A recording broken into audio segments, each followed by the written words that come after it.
Happy Tuesday morning. Good to see you here today, and glad you joined us for a few minutes. And this is, of course, Thanksgiving week, and I'm grateful. I hope you are grateful. We're going to do the unthinkable this morning. As we think about Thanksgiving, I'm going to have us in the book of Leviticus, the book no one reads, no one preaches from, and no one knows anything about. And the roosters are amening me this morning. But we have a great book, and so if you want to find Leviticus 7, we'll be there in a few minutes, but I want to mention just a couple of things. First of all, about our heritage, a little bit about where we are, and I thought, and this is Brother Coral's book, Examining Our Heritage, and great, a lot of facts, typical Dennis Coral, lots and lots of facts and details about our country, about our spiritual heritage, where we came from, who we are, what we are. And most of that's been forgotten through our school system, our universities, of course, in our political system, our current liberal side of politics. They don't have a clue what America was founded on. If they do, they hate it.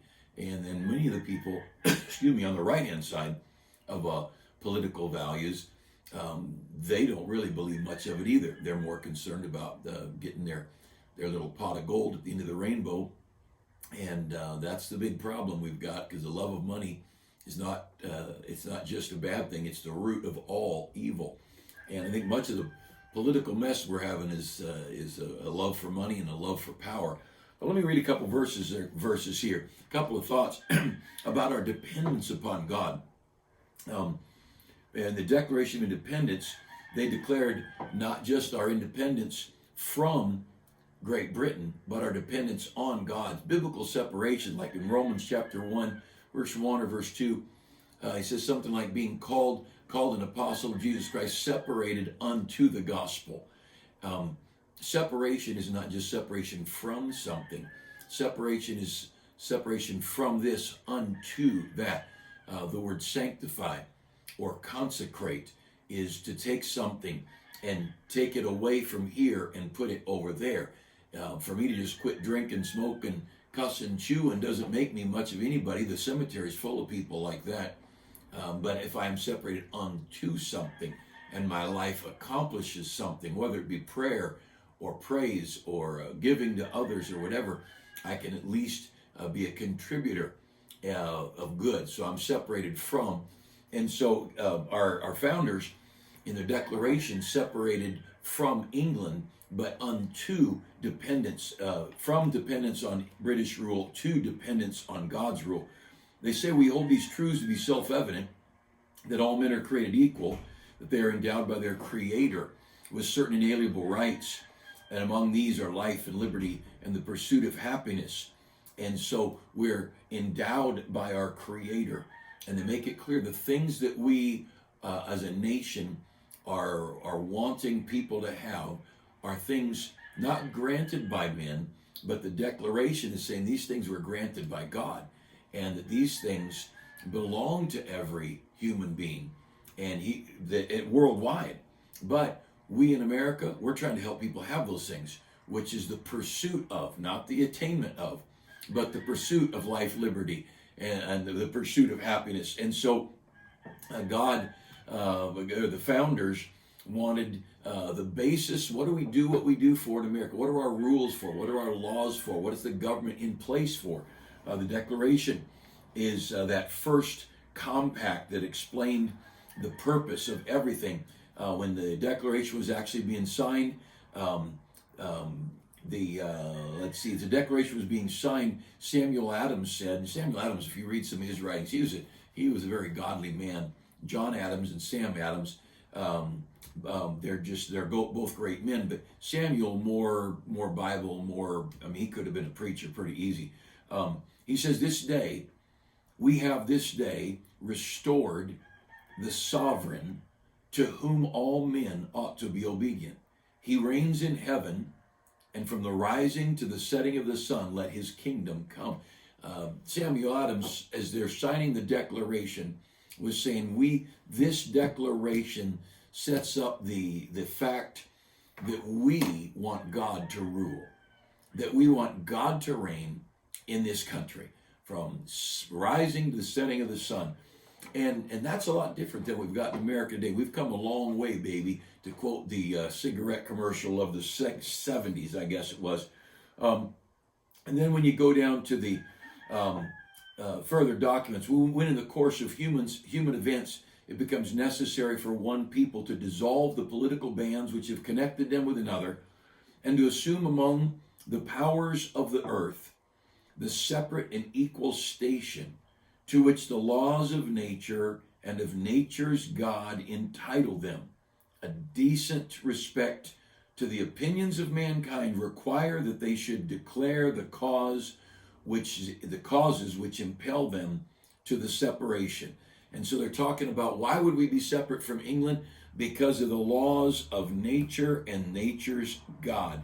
And our founders, they wanted people to have liberty, and liberty on the basis of the Creator, how we were created, why we were created. I've got if you haven't noticed if you maybe didn't see the morning moments, but several recent ones when I'm in my office, I've got this Thanksgiving banner. I'm a little irritated how many people jump from Halloween, which should not be a holiday, certainly not anything of consequence. If anything of consequence, it's evil. But our stores and the marketing goes from Halloween candy and decorations to Christmas, and pretty well two heathen holidays. There's some I love Christmas because there's some Jesus in it, but not much in the secular world end of things. But Thanksgiving's totally skipped over. I think it's skipped because you need to be thankful to somebody, and I think it's skipped over because gratitude shows an undeservedness, a humility. We have things we don't deserve. We have things that have been given to us that we're honored to have received them, and we're grateful to have these things. And you know what? We don't have a very grateful nation. We've got a pretty arrogant, I deserve society. I think our schools and our psychologists, I think they're driving into the hearts of people the idea you deserve some things. And let's just make it clear, the only thing according to God's word that we deserve is a lake of fire. The only thing we deserve is hell and separation from God forever. The fact that we can have a Bible, that we can be saved by the blood of Jesus Christ, that heaven can be our home, those are all undeserved. It's all by grace. And so Thanksgiving is forgotten. So anyway, I leave this in my office all the last, week or so. And I'm going to leave it there till after Thanksgiving. And speaking of Thanksgiving, Wednesday night church, tomorrow night, we're going to have a big, just a Thanksgiving service. The overflow rooms, of course, will be open, live streaming and all. But I hope you'll join us for Thanksgiving, because Thanksgiving is neglected. That's the bottom line.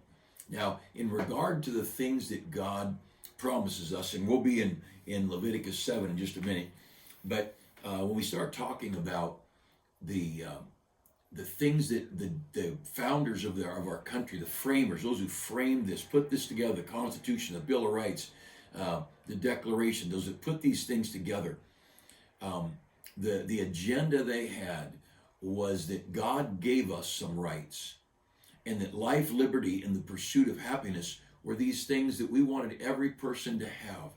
And they put the Bill of Rights together. They wanted people to be able to speak their mind peaceably.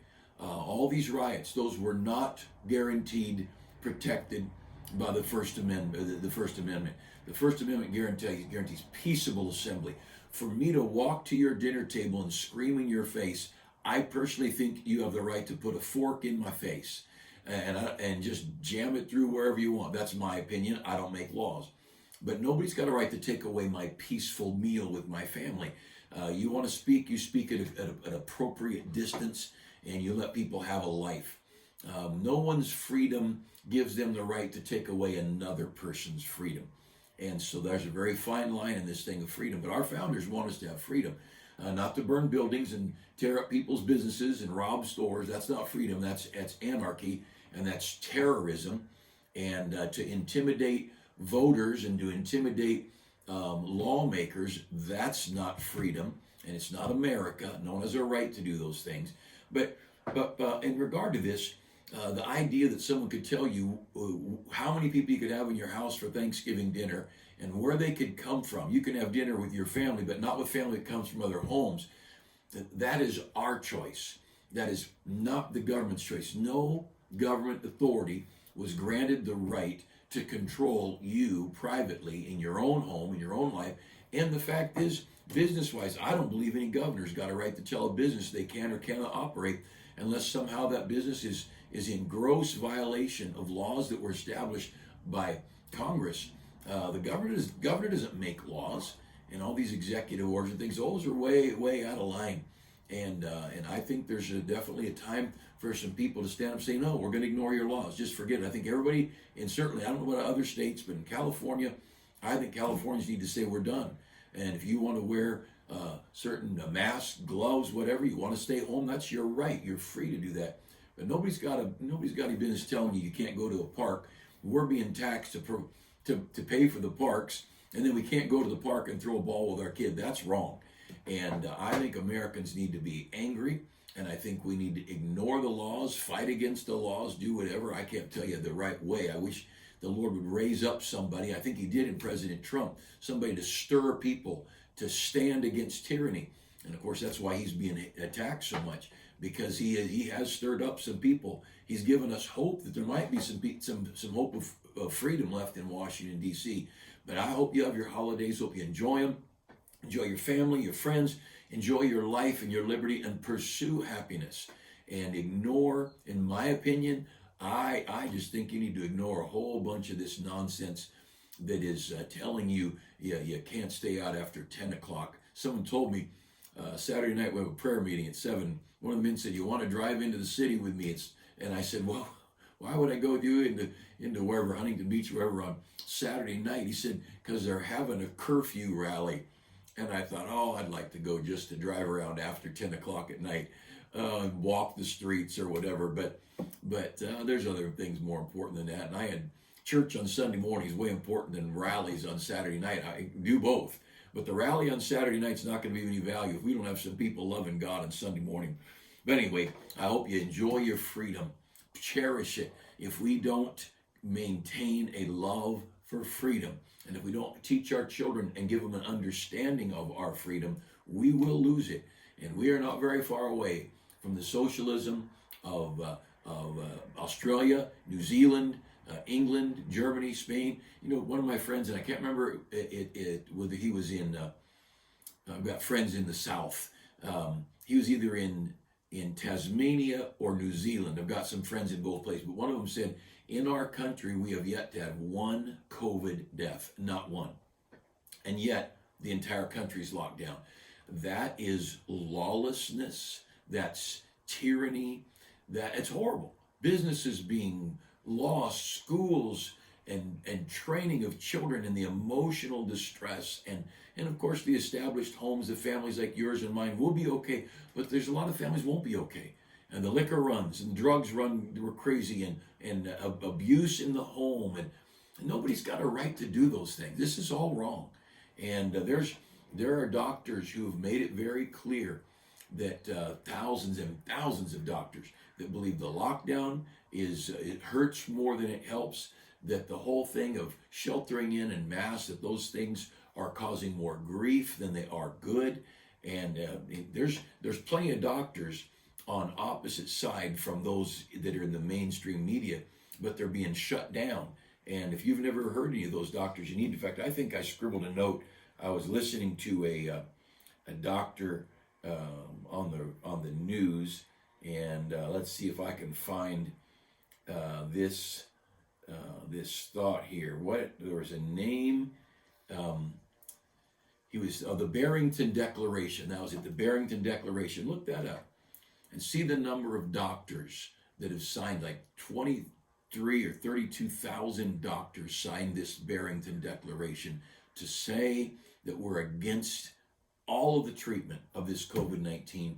And Google the number of deaths this year. You do your research. Find the number of deaths this year from COVID in America, and then Google the number of deaths from flu and influenza in 2019, 2018, 2017. Just find them, and you compare those numbers, and you'll find that the world's not coming to an end. America's not dying. We have deaths. We always have deaths. And typically it's the same group of people that are dying. They already have a weakened immunity system. They already have diseases that they're struggling with. They're very aged and their bodies are frail or whatever it might be. But it's all corrupt. It's corrupt. This whole thing is corrupt. Sweden is a good example. They had almost no lockdowns at all, no masks, almost never a mask. Their schools have not closed. Their businesses have not closed. And you know what? They're getting along just fine. And they're not Republican or Democrat. They're probably more socialist than anything else. But you know what? This whole thing is, anyway, it's wrong. They're taking away your freedom, and you are free. And you ought to strive to be free people. So anyway, let's look at the Bible, because we know that's right. Leviticus chapter 7. And I looked up, this being Thanksgiving week, and I'm going to look at the first time Thanksgiving's mentioned in the Bible. And you've heard me talk about it, first mention. They call it the law of first mention. I don't know if it's a law, but it's a good guide when we study the Bible. And when is the first time a word or a phrase or a doctrine is mentioned in the Bible? And typically God sets the ambiance of that word. It puts the truths of it, either defining a word or directing the flow of that doctrine, whatever it might be. But here's Thanksgiving in Leviticus chapter 7 and verse 12. If he offer it, talking about it, well, let me go to verse 11.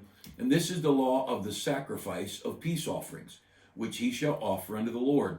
If he offer it for a thanksgiving, then he shall offer with the sacrifice of thanksgiving unleavened cakes, mingled with oil, and unleavened wafers, anointed with oil, and cakes mingled with oil of fine flour, fried. I like they got some fried food in there. Fried cake sounds like a pancake.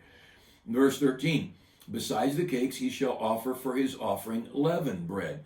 First offering, unleavened. Now he's talking about leavened bread, with the sacrifice of thanksgiving of his peace offering. Now, just a quick thought about this matter of Thanksgiving. The first time you find Thanksgiving mentioned in the Bible, it is tied to an offering. I am so thankful for what God has done for me. I'm thankful for 4 children that are well. I'm thankful that 3 of those 4 children married good people who love their spouse and love God. I'm thankful for my church and friends of decades that have loved one another, and that we've been a team to serve God. Of course, Saturday we had the best day, such a good day out. 4 different public services out in the park, and provided groceries and turkeys for hundreds and hundreds of people. Got to give the gospel to people. I got to see in one picture a dad here preaching to the adults, and his son here preaching to the children.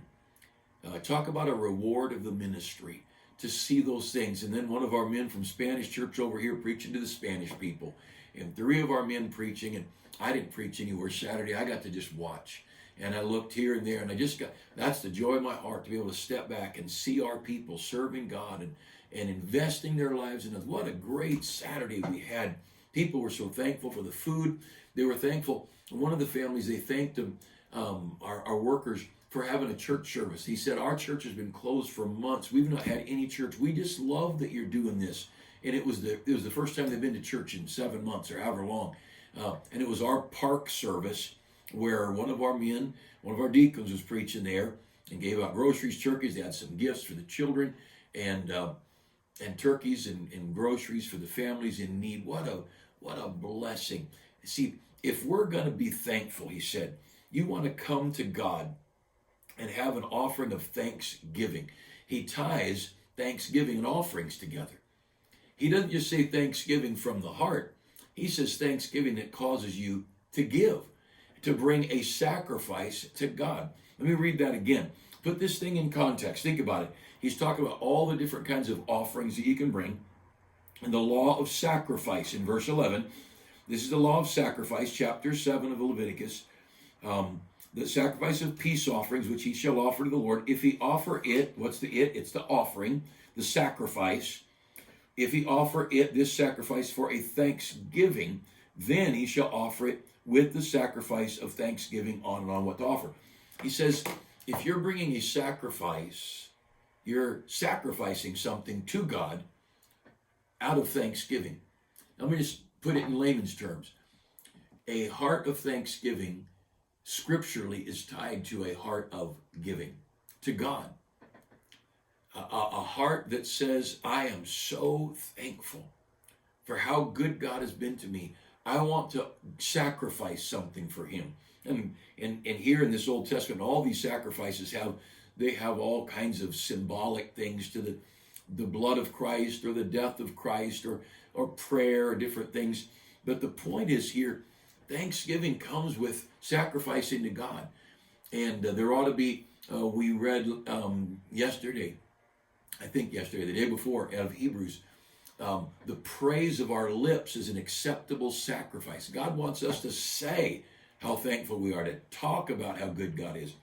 But here, thanksgiving comes with a sacrificial offering to God. I'd encourage you, tomorrow night at church, the Thanksgiving Eve, we'll have our offering for Brother Yoder, one of our missionaries we support, and that's our others offering. Typically our Wednesday offerings are, all these years we've given away to missions or to others, some others ministry, not to our church budget. But tomorrow you might want to bring a sacrifice, a sacrificial offering of thanksgiving to God, to just say, you know what, God, I'm so grateful. I want to make sure the church budget is met. I want to have some money put in to buy a new bus. I want to put some contribution in to feed the poor. We've got a budget that we never touch with our church bills. And that offering, that budget item is it's called benevolence in account 501. But that money goes to others. It's when we're giving stuff away to the poor, to the needy. You might want to Thanksgiving should come with a sacrificial offering. And maybe you'd feel like you ought to give something to the ministry or to give something to somebody. But in this case, they're giving it to God, because the doxology, praise God from whom all blessings flow. That's the right spirit. To understand that raise I got on the job, that new car, these healthy children. You look at how many handicapped children there are, and here you've got a healthy child. Oh, should there not be gratitude? Should there not be an offering of sacrifice to God in thanksgiving for a healthy child? You've got children that to marry and stay in church. What kind of an offering of thanksgiving ought we bring to God for how good he's been? Everything, James says, every good gift and every perfect gift is from above, from the Father of lights. Every good thing I have came from God. This Bible, this desk, my glasses that make me be able to see good up close. How thankful we ought to be to God. And so the first time we see thanksgiving, and when the word thanksgiving is defined, it is intimately linked with a sacrifice of giving from our resources to show this is my offering of thanksgiving to my God. Hey, let's be grateful. I hope you'll take time, count your many blessings, name them one by one, and it will surprise you what the Lord hath done. The election is a mess. The tyrannical governors are a mess. The anarchy in many of our cities in America, it's a mess. But you know what? If you'll win upon life's billows, you are tempest tossed. When you are discouraged, thinking all is lost, count your many blessings, name them one by one, and it will surprise you what the Lord hath done. Let's be grateful. Let's count our thanks. Let's count these things. Right? I think it's good to have a praise list. Just start writing down all the things you're thankful for. Just take time. Give God a little time of just your heart saying thank you for being so good to me. So tomorrow night, we'll have a Thanksgiving service. Love to have you with us Thanksgiving morning. I hope you'll have a good day with your family. If you don't have any family, I hope you have a good time with God, and let God know how grateful you are you have him. Where would we be without God and his mercy? Have a great day. Thanks for joining me for a few minutes this morning, and I hope you go into the day thankful and rejoicing, because he is worthy of our gratitude, and he's so good we ought to be rejoicing.